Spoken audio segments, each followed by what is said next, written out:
Some of the things you see, don't get swayed by some of the things you see about the strength feats of different men and women, and today is about how can you improve your strength from where you are today, what's realistic, and also the health benefits too.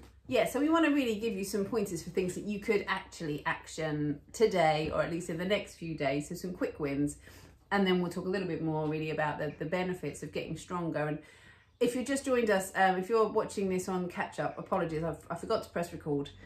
So we're talking about women upper body strength training, because I get asked a lot, particularly in my Pilates classes. You right? Yeah. So maybe you run, or you cycle, or you go to some classes, or you do some yoga, but you get to a point and you feel like these are a little bit, you want to do something about your arms, you try and do a push-up, you feel a bit pathetic.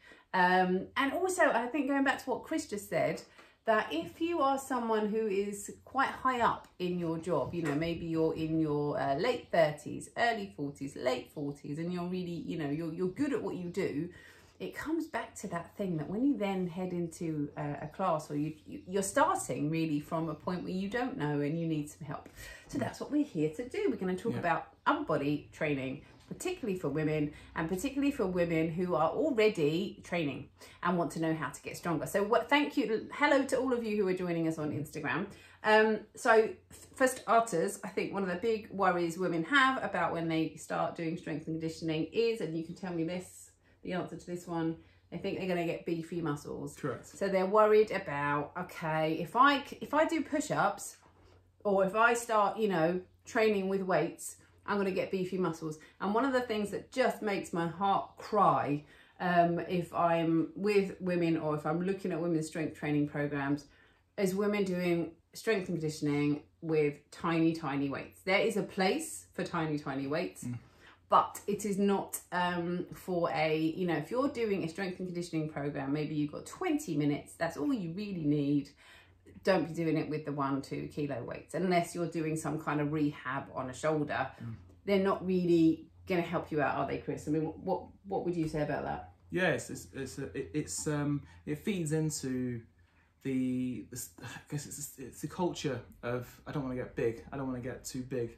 If we look behind the physiology and the biology of women's bodies, women have less testosterone than men, so it's going to be much harder for women to build muscle than it is for men. And we look at female bodybuilders, so I would look at the top end or the extreme end of the spectrum. So it's female bodybuilders.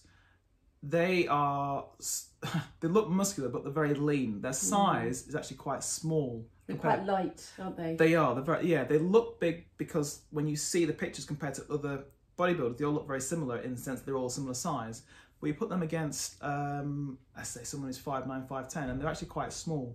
So you've got to be very careful. The lens can play trickery on their size and shape. But mainly, if you're trying to get stronger, you need to forget about not wanting to get big. Yeah. It'd be very difficult. It's not going to happen. It really, really very hard. difficult. Very few women eat enough protein for starters. Yes. You know, to build muscle to the extent. But this is brilliant. You know, in terms of our physiology, we can get strong. We can get really strong without sort of looking beefy, for want of a better expression. But there's a caveat to that. Okay. And that's for everybody. That's for men and women. That you may have certain parts of your body which, due to genes, respond better to particular kinds of exercise. So, for example, with Karen and I have very slim, fast twitch calves. Karen has very slow twitch, more sort of larger calves, and she got large calves. I've got big calves. And Karen does not need to train them very much for them to grow, whereas I need to train mine 6-7 times as much to even get a slither of growth in my calves. Chris's mum says she just needs to go and train his calves, doesn't she? Yeah, my mum doesn't know what she's talking about, so I just ignore her, to be honest. So, because she has calves and doesn't train them at all. Whereas my dad has no calves, but yet she doesn't see that is genetics. So this is the thing. So you may have certain areas, and I've had over the years, some women have said to me, oh, I've started maybe spinning, or I've done a certain exercise and my shoulders have got bigger, or my legs have got bigger. That is could be your own individual response to a particular exercise and stress. And that may happen for some people, but that'd be the same if you started walking or using your arms more. To a certain degree, you decide not to use the muscles whatsoever, and then they atrophy, and you lose the health benefits of having muscle mass and also bone density in that particular area, or you just accept the fact that it's just a part of the body that will look a little. It's not even muscular; it's just slightly larger than other areas, and by slightly, we're talking about maybe 200 grams of what's your weight here. Should we compare calves now, live? No, because no, it's sidetracked. All right. Yeah. So just to bear in mind that, so somebody watching this may say, well, actually, that's not true. I started spinning, and my legs felt a little bit larger. Well, yeah, there are certain parts that may respond to exercise differently, but that won't grow exponentially. You don't get to the point where you're bursting out of your clothes. It's not for most people. The only thing I would say, what I notice if I start to get back to my strength and conditioning is like tops, like shirts or blouses might feel kind of tight across the back. So that would be the only thing. And that's a personal thing. And I know that happens quite a lot with women. Just clothes that really aren't designed for women that do exercise. Or men. No, or men. So, no. So let's move on. So we've talked a little bit about the fact that you generally won't bulk up. We've talked a little bit about weight selection. We're not going to go into weight selection today, actually, but what we want to talk about is actually some things that you could do to get stronger through your upper body. So perhaps we could start with what is an indicator that you're quite weak through your upper body versus a sign that you're already on to a good thing. Grip strength. Okay. So grip strength would be the first thing. If you can get hold of one, it's very difficult to right now, but a bar, and you just hang from a bar. So obviously, I'm assuming most people on this live and watching catch up are either at a gym or have access to a gym or have trained before in the past. So you just hang from a bar.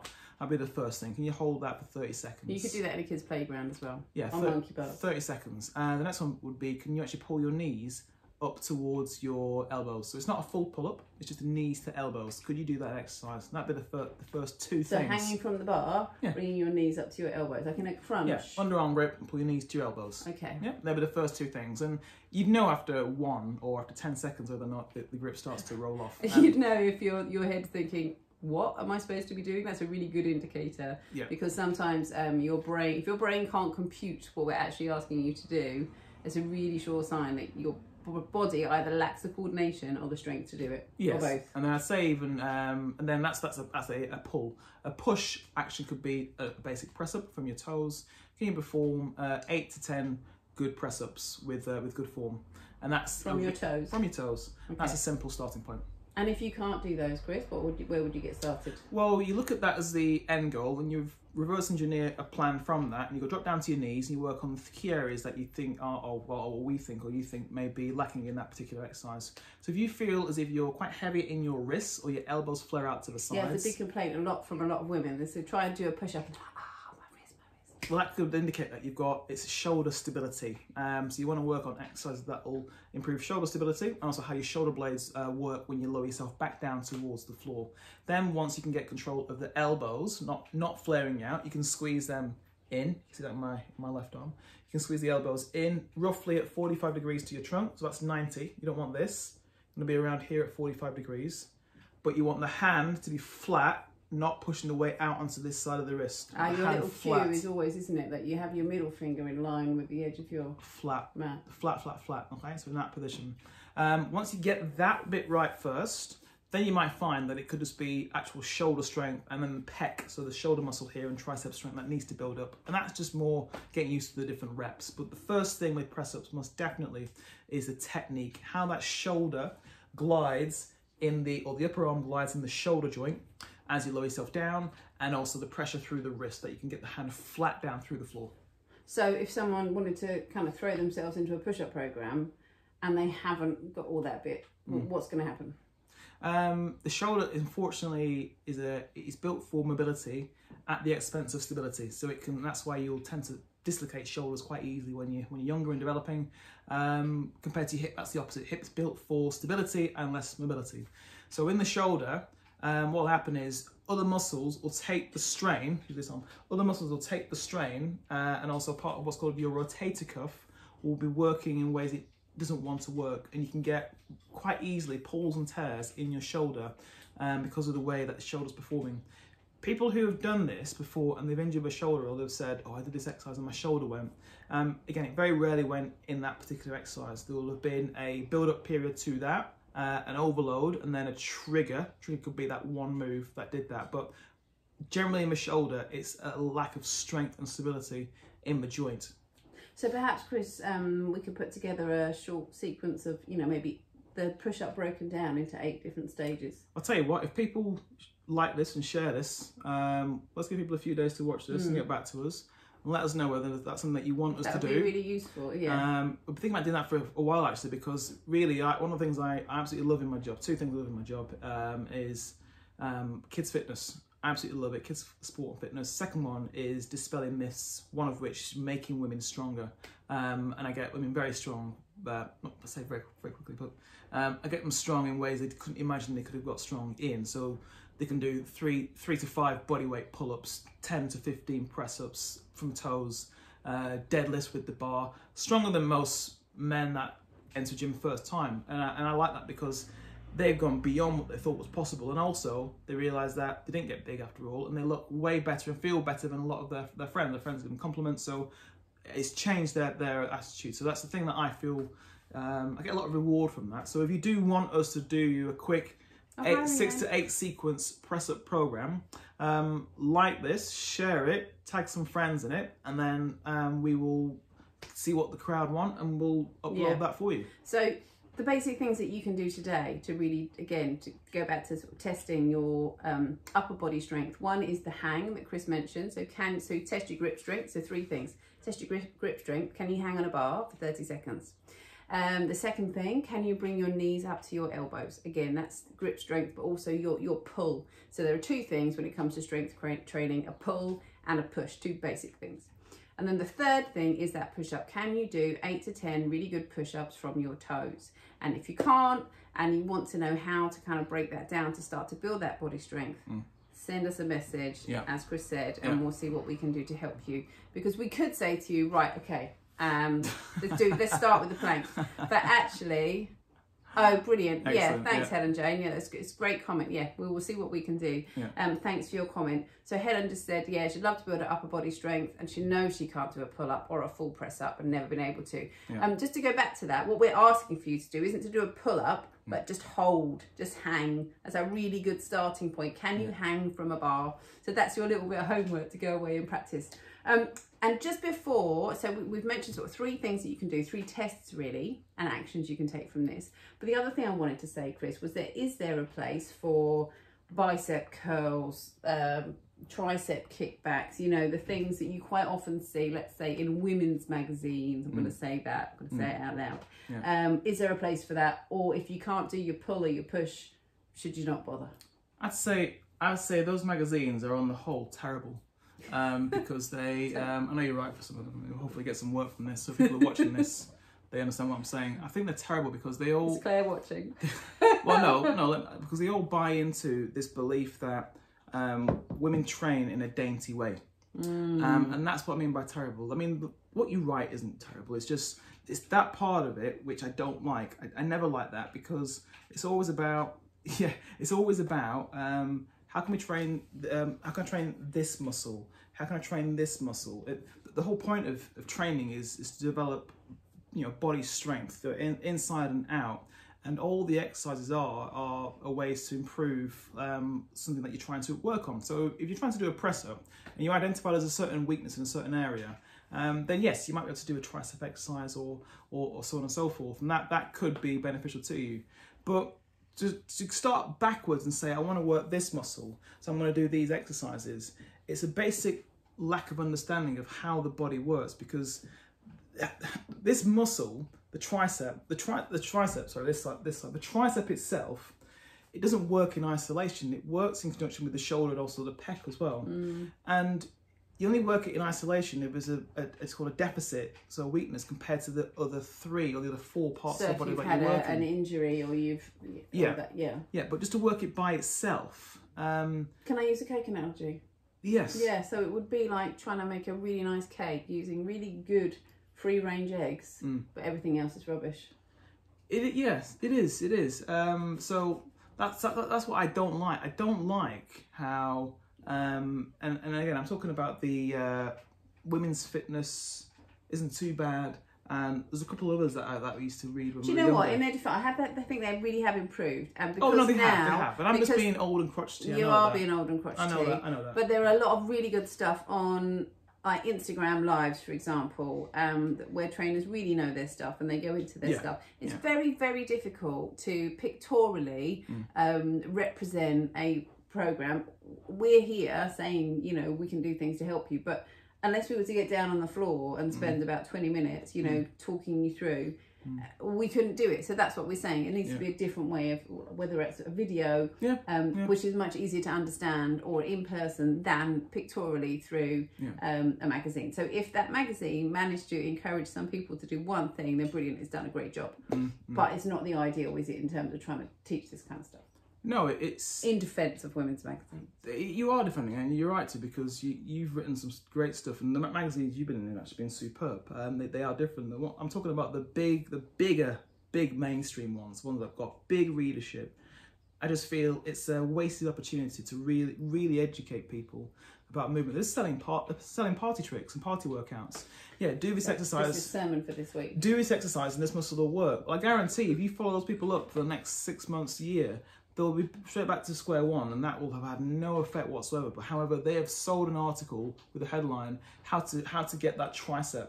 Well, you get that by doing other things. This is the point. I think this is the point, actually. You make a good point to come back to, and which is really what I was asking, is that you don't really need to do, and take this as a positive, you don't need to do a ton of bicep curls and tricep kickbacks. Because actually, if you can do a basic push and pull, then you're great. What I do love those exercises for, I do use those exercises in my classes because they're great for cardio, actually. So you're putting that together with a kind of lunge, and you're doing some punches, or you're doing some shoulder presses, or you're doing some kickbacks whilst you're doing another exercise. It's great for coordination. It's great for kind of general getting your whole body moving, because you're getting all your circulatory system going. So it's fantastic cardiovascular exercise, but it's not necessarily going to get you a stronger upper body. No, and that's what the topic of this is about. Yeah. So yes, and in fact we program that into our program. So we do give people those exercises, but at the right time. We don't sell them to people by saying this will improve the shape of your arm. No, it won't. It's an active recovery exercise. Do you know what? To tell you what I will. There was a workout by, I think it was Gwyneth Paltrow's trainer. Do you remember? It was a good few years ago. And she said to get Gwyneth Paltrow's arms, she just did lots of arm circles over and over again. And someone mentioned to me yesterday about the fact that, you know, they were in a class and the trainer got them to hold something and pulse and pulse and pulse. And I'm just like, it's going to give you a stiff arm. So yeah, just lose all that stuff. It's all party tricks. It's, you know, and I am a little bit old school in this sense, because I haven't seen anything better that works. Because again, if you show me someone who does that and then they have carried it over for months and years, fantastic. But there isn't anybody who's done that. The straight back to square one. It sells a magazine. They're on this morning. Probably sell some leggings as well. Phil and Holly do it a few times and say, that's worked. I can feel it's worked. I'll tell you what worked. Okay. Having my jab on Friday, that's giving me a sore arm. So yeah, so they do that a few times and think, yeah, that's worked. Well, again, feeling it's worked is not a sign that it's actually had a benefit. But that gets on to the next topic. Sorry, digress. So what I want to talk about as well with how you get stronger is how do I know my workout has been effective? So to know your workout's been effective for an upper body strength training program, 2 things. Number 1, if you do the same program again the week after, you've improved. Hence why the best program you can do is the one you did last week plus 10 or plus 10%, so 10% extra. So let's say you're on your knees and you could do 10 push-ups. If you can do 11 the week after, fantastic. Yeah. But you'll get to the point where you won't keep going up and improving with your progression. You'll plateau out, what's called. You'll get to a point where your body will stop, and then you might go down the other side and get a bit weaker. At that point, you know, you've got to change your program around again and then add another layer to that. So that's the first thing. The second thing is it's easier to perform. Yeah. So this is really careful. So I'll be careful with this, but you've got to really understand it. And if you don't, put your hand up or wave to me. If you're performing, let's say 10 push-ups from your knees, and each one is absolute max effort, and you're shaking and struggling to get through them all, I call that 10. New exercise, new skill. So your body is having to work so hard to coordinate limbs and arms and everything, and posture. Shudder of the nervous system. All the way through. You do that again, you're still doing 10, but it's only hard for maybe the last 2 or 3 compared to all of them, and you're a little smoother and you're shaking less. Your body's then learnt the skill and the coordination to perform the exercise, and then it will feel easy to do the same level of work.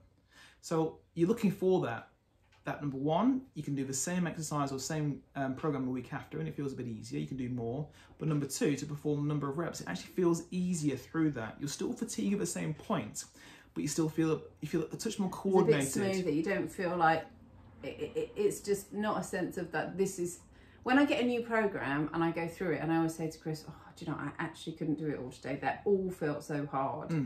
And then I might say, "Well, actually, I didn't do it all," and he'll be like, "Well, that's fine." And then the next week, I go to the same program, which I thought, oh my, I didn't think I was going to make it through that. I'll do the same program the next week, and I make it through. And yes, it's tiring, and yes, it feels hard, but I make it through the whole program. And that's the thing. So, you know, let's take, for example, push-ups.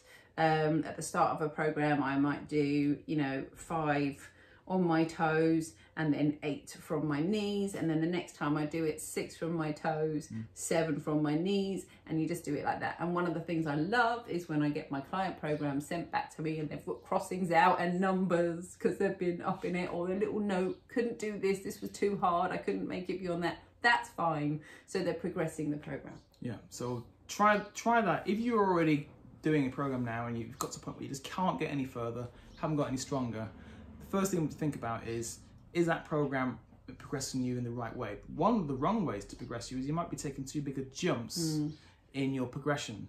And I use a memory I had when I was younger, where when I went to gyms, because they were so cheap and nasty, the jump in the weights were in 5 kilos. So it actually went 5, 10, 15, 20, 30.